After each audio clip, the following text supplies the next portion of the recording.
ಕಲಬುರಗಿ ಜಿಲ್ಲೆಯನ್ನು ತಕ್ಷಣ ಬರಪೀಡಿತ ಜಿಲ್ಲೆ ಎಂದು ಘೋಷಿಸಿ ರೈತರಿಗೆ ಅಗತ್ಯ ಪರಿಹಾರ ಕ್ರಮಗಳನ್ನು ಕೈಗೊಳ್ಳಬೇಕು ಎಂದು ವಿವಿಧ ರೈತ ಸಂಘಗಳ ಮುಖಂಡರು ಸರ್ಕಾರವನ್ನು ಒತ್ತಾಯಿಸಿದ್ದಾರೆ. ನಗರದ ಪತ್ರಿಕಾ ಭವನದಲ್ಲಿ ಗುರುವಾರ ನಡೆದ ಪತ್ರಿಕಾಗೋಷ್ಠಿಯಲ್ಲಿ ಮಾತನಾಡಿದ ಅವರು, ಜಿಲ್ಲೆಯಲ್ಲಿ ಸಮರ್ಪಕ ಮಳೆಯಾಗದ ಕಾರಣ ರೈತರು ಸಂಕಷ್ಟಕ್ಕೆ ಸಿಲುಕಿದ್ದಾರೆ. ಆಳಂದ್, ಅಫಜಲ್ಪುರ್, ಜೇವರ್ಗಿ ಸೇರಿದಂತೆ ಜಿಲ್ಲೆಯ ಹಲವು ತಾಲೂಕುಗಳಲ್ಲಿ ಭೀಕರ ಬರದ ಛಾಯೆ ಆವರಿಸಿದ್ದು ಬೆಳೆಗಳು ಒಣಗುವ ಪರಿಸ್ಥಿತಿ ನಿರ್ಮಾಣವಾಗಿದೆ ಎಂದರು. ಇನ್ನು ರೈತರಿಗೆ 2ನೇ ಕಂತಿನ ಬೆಳೆ ವಿಮೆ ಪರಿಹಾರ ಹಣವನ್ನು ತಕ್ಷಣವೇ ಬಿಡುಗಡೆ ಮಾಡಬೇಕು. ಬರ ಪರಿಹಾರವಾಗಿ ಪ್ರತಿ ಎಕರೆಗೆ 50,000 ರೂಪಾಯಿ ನೀಡಬೇಕು. ರಾಷ್ಟ್ರೀಕೃತ ಬ್ಯಾಂಕುಗಳಲ್ಲಿರುವ ರೈತರ ಸಾಲವನ್ನು ಮನ್ನಾ ಮಾಡಬೇಕು ಹಾಗೂ ಸಾಲ ವಸೂಲಾತಿ ಹೆಸರಲ್ಲಿ ರೈತರಿಗೆ ನೀಡುತ್ತಿರುವ ಕಿರುಕುಳವನ್ನು ತಕ್ಷಣ ನಿಲ್ಲಿಸಬೇಕು ಅಂತ ಆಗ್ರಹಿಸಿದರು. ಜಿಲ್ಲಾಡಳಿತ ಹಾಗೂ ರಾಜ್ಯ ಸರ್ಕಾರ ಮಧ್ಯಪ್ರವೇಶಿಸಿ ರೈತರ ಸಾಲ ವಸೂಲಾತಿಗೆ ಕಾಲಾವಕಾಶವನ್ನು ನೀಡಬೇಕು. ಜಾನುವಾರುಗಳ ರಕ್ಷಣೆಗೆ ಕೂಡಲೇ ಗೋಶಾಲೆಗಳನ್ನು ಆರಂಭಿಸಬೇಕು. ಇದರ ಜೊತೆಗೆ ಜಿಲ್ಲೆಯಲ್ಲಿ ತೀವ್ರ ವಿದ್ಯುತ್ ಸಮಸ್ಯೆ ಎದುರಾಗಿದ್ದು ರೈತರು ನೀರಾವರಿ ಕಾರ್ಯ ನಡೆಸಲು ಸಾಧ್ಯವಾಗುತ್ತಿಲ್ಲ. ಈ ಎಲ್ಲ ಸಮಸ್ಯೆಗಳಿಗೆ ಸರ್ಕಾರ ಶೀಘ್ರ ಪರಿಹಾರ ಕಲ್ಪಿಸಬೇಕು ಅಂತ ಒತ್ತಾಯಿಸಿದರು.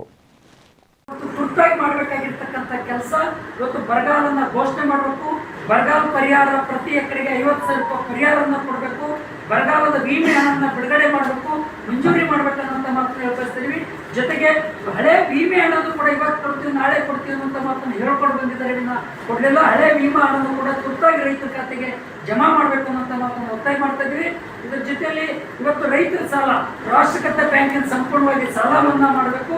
ಮತ್ತೆ ಈಗಾಗಲೇ ರಾಷ್ಟ್ರೀಕೃತ ಬ್ಯಾಂಕ್ಗಳೇನಿದೆ ಇವತ್ತು ಸಾಲ ವಸೂಲಾತಿ ಇಂಥ ಭೀಕರ ಬರಗಾಲ ಇದ್ರು ವಸೂಲಾತಿಗನ್ನ ಬೆನ್ನತ್ತಿದರೆ ಸೀರಿಯಸ್ ಆಗಿ ನಾವು ಕೇಳಕ್ಕೆ ಬಯಸ್ತೀವಿ. ಎಸ್ಕೆ ಮೂಲಕ ತಕ್ಷಣವೇ ಜಿಲ್ಲಾಡಳಿತ ಸರ್ಕಾರ ಮಧ್ಯಪ್ರವೇಶ ಮಾಡಿ ಈ ಸಾಲ ಮರುಪಾವತಿ ಮಾಡ್ತಕ್ಕಂಥದ್ದು ಕಾಲಾವಕಾಶದ ವಿಸ್ತರಣೆ ಮಾಡಬೇಕು ಅನ್ನೋಂಥ ಮಾತನ್ನು ಕೂಡ ಈ ಸಂದರ್ಭ ಒತ್ತಾಯ ಮಾಡ್ತೀವಿ.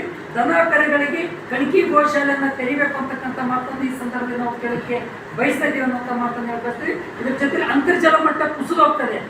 ಕಲಬುರಗಿ ನಗರದಲ್ಲಿ ಕುಡಿಯುವ ನೀರಿನ ತುಂಬಾ ಗಂಭೀರವಾಗಿರ್ತಕ್ಕಂಥ ಹಾಹಾಕಾರನ ಉದ್ಭವ ಆಗಿದೆ. ಕುಡಿಯುವ ನೀರಿನ ತಕ್ಷಣ ಅದಕ್ಕೆ ಸಂಬಂಧಪಟ್ಟಂತ ಪರ್ಯಾಯ ವ್ಯವಸ್ಥೆಯನ್ನ ಸರ್ಕಾರ ಮಾಡಬೇಕು ಅನ್ನೋಂಥ ಮಾತನ್ನು ಕೂಡ ಈ ಸಂದರ್ಭದಲ್ಲಿ ಒತ್ತಾಯನ ಮಾಡ್ತಾ ಇದೀವಿ ಅನ್ನೋಂಥ ಮಾತನ್ನು ಕೂಡ ಹೇಳ್ಕೊಳ್ತೀವಿ. ಬರಗಾಲದಾಗ ಘೋಷಣೆ ಮಾಡಿ ಬರಗಾಲದ ಕಾಮಗಾರಿಯನ್ನು ಕೂಡ ಪ್ರಾರಂಭ ಮಾಡಬೇಕು ಅನ್ನೋಂಥ ಮಾತನ್ನು ಕೇಳ್ಕೊಳ್ತೀವಿ.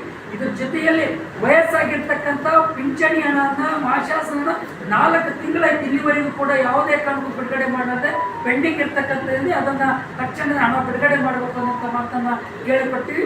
ಬರಗಾಲ ಘೋಷಣೆ ಮಾಡಬೇಕು ಕಲ್ಯಾಣ ಕರ್ನಾಟಕ ಅಂತೇಳಿ ಕಲಬುರಗಿಯನ್ನ ಒಂದು ಕರೆಯನ್ನ ಕೊಟ್ಟಿದ್ದೀವಿ.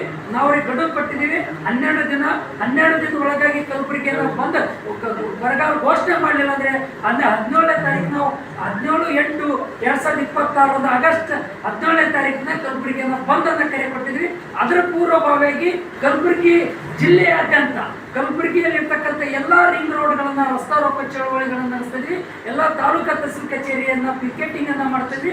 ಇದೇ ತಿಂಗಳ 21ನೇ ತಾರೀಕು ರೈತರ ಹುತಾತ್ಮ ದಿನಾಚರಣೆ ಇರೋದ್ರಿಂದ ರೈತರ ಹುತಾತ್ಮ ದಿನಾಚರಣೆ ಅಂಗವಾಗಿ ಅವತ್ತಿನ ದಿನ ಶಾಬಾದ್ ರಿಂಗ್ ರೋಡ್ ಅನ್ನ ಬಂದ್ ಮಾಡಿ ರಸ್ತಾರೋಕ ಚಳವಳಿಯನ್ನ ನಡೆಸ್ತಾ ಇದ್ದೀವಿ. ಅದು ಸಂಯುಕ್ತ ಕರ್ನಾಟಕ ಹೋರಾಟದ ಮೂಲಕ SK ಮೂಲಕ ಅನ್ನೋ ಮಾತನ್ನ ಇವತ್ತು ಒತ್ತಾಯನ ಮಾಡ್ತಾ ಇದ್ದೇವೆ.